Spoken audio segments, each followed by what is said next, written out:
Hello, my name is Kim Sattler and I'm Secretary of Unions ACT, which is the peak body of trade unions in Canberra. I'd like to say a few words about refugees. I've been involved with refugees for most of my life. Many of our members in the trade union movement are descended from refugees or are migrant workers.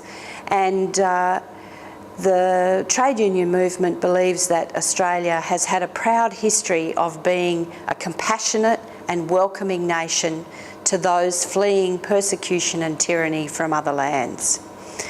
We enjoy our freedom in Australia, and we understand that others seek the same kind of freedom. The current policy debate around refugees is extremely worrying and disturbing because it indicates that we have lost the compassion that we had as a nation.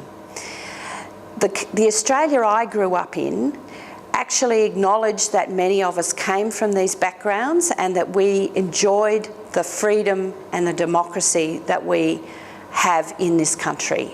So what has changed to make us lose this compassion?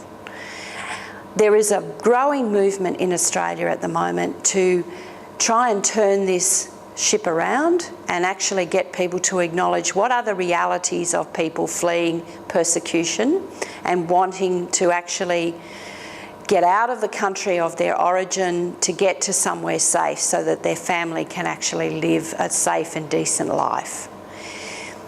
The reality in Australia is that we welcome about 13,500 people in the refugee category, and those that come as asylum seekers on boats represent 10% of that number.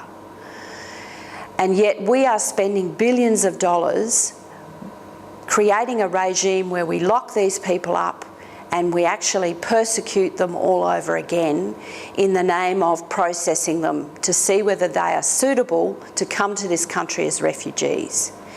There are many people in our history who have come to this country as a refugee.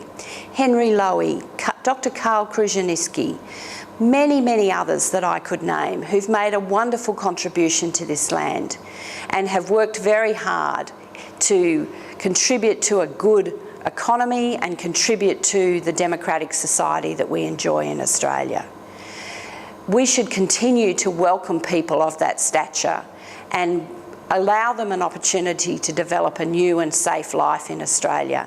And I, for one, want to speak up on their behalf to say, let's bring back compassion into this debate and let's become a welcoming nation again.